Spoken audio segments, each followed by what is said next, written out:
Hello, I'm Edwige Chauvergne from INRIA Bordeaux in France, and I'm going to present you our paper, User Onboarding in Virtual Reality, an investigation of current practices.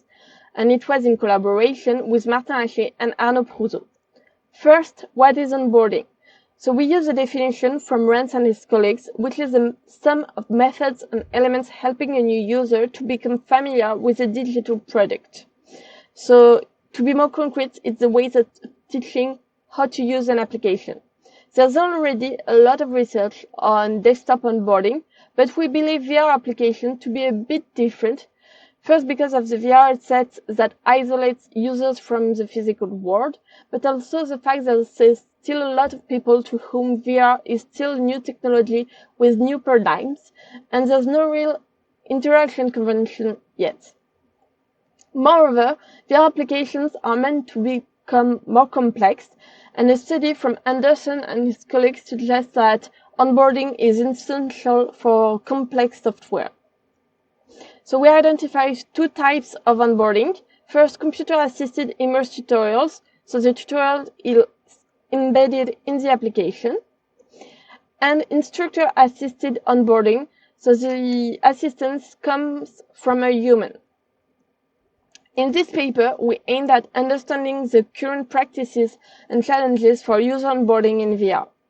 So first, we wanted to explore the practices for tutorials. So we evaluated 21 tutorials through a heuristic evaluation. Its criteria were based on Back and Scapin's ergonomic scale for virtual environment and adapted to the context of VR tutorial. So we could gather the results into three categories. First, we noticed that the tutorial's intelligibility could be hindered by some elements such as the missed instructions that was not in the field of view of the user, the fact that audio instruction can be harder to understand, especially for non-native speakers, and too much or not enough information. Feedback is also essential, but 11 of the tutorials we evaluated would give only implicit feedback by moving on to the next step when the correct action was done. And no tutorial would give corrective feedback, meaning assisting the user on how to correct themselves, how to improve to do the correct action. And for feed forward, there's of course the capacity of knowing what's going to happen before doing an action, but we also consider feed forward the capacity of anticipating the following steps of the tutorials, and it can go through the use of plans or embedding the tutorial into a bigger context, like a bigger task.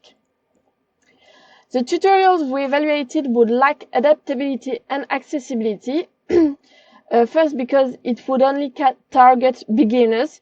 There was no levels like advanced levels we could have on desktop. And in general, tutorials need more flexibility to adapt to the user's pace, capacities, and knowledge. So we investigated the first kind of onboarding, tutorials. Now we had to explore onboarding with instructors. To do so, we interviewed 15 experts who had experience as VR instructors. And we did semi-structured interviews. First, we asked them about their profiles, the context in which they would do the onboardings, then the issues they encountered, and finally, the solutions they had or wish they had. To get results, we did a thematic analysis based on Brooks and Clark's methodology, and we got three themes: the novelty of VR, the lack of awareness, and the communication barrier in VR. So I said it before, but VR is still new for a lot of people. So before learning how to use the application, they need to learn how to use the hardware, how to put it on, how to hold the controllers, which buttons it has, and it takes time. Then they need to get used to the virtual environment. Several participants reported that it's not always intuitive for learners, the capacity, the ability of moving physically to interact with the virtual environment. And then there's the wow effect. So VR is new for them, and what is new is exciting, which means it can distract them from the onboarding because they want to explore and they would like to skip the onboarding. The second issue is the lack of awareness. So we can have a symmetrical setup in which both instructors and learners are in VR, but it doesn't mean that the rendered environment is the same. For example, in some modeling applications, you can have tools attached to your controllers that are not visible to others, so it can be hard to explain how to use them.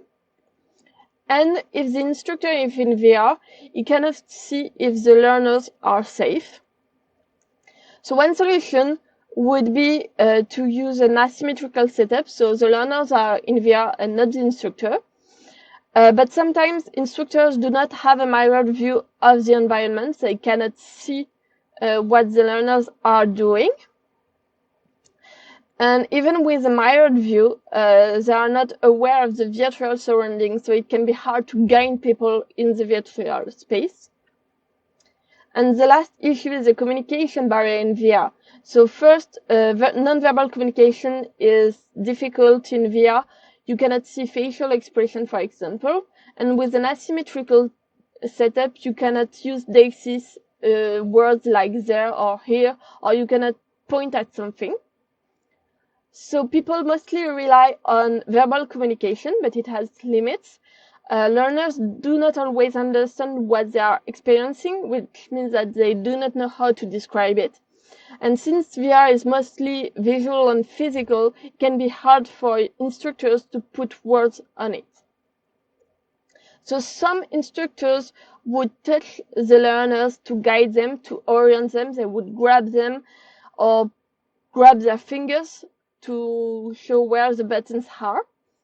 But it can break immersion and social distance. So based on the results of our interviews and tutorial review, we built a descriptive framework for general assisted VR onboarding with 8 dimensions. So it's not meant to be prescriptive as it requires more research, and it can be used to describe, compare, and generate new designs. We also provided guidelines for general onboarding. So first, we advise instruction to always remain available as it can be misunderstood or forgotten. And also provide corrective feedback. You should help users on how to improve, how to correct themselves. Since VR is very visual, we really encourage the use of visual cues, but also combine them with multiple instruction modalities like audio, for instance. And finally, we advise designers to embed the onboarding into a bigger context. It would give cohesion and purpose. We also provided guidelines for instructors. First, do not rush the hardware and input onboarding, even if it's not the core interest of your onboarding, if it's its foundation. Then experts need at least a mirrored view of the VR experience because relying only on the memory of it isn't reliable. And finally, instruction is not collaboration.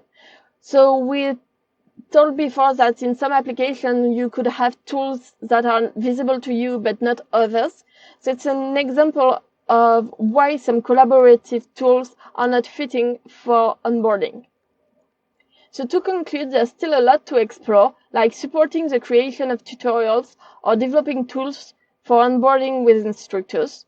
But we expect this paper to help designers through the conception of onboarding assistance, and we hope it will be a basis for future research.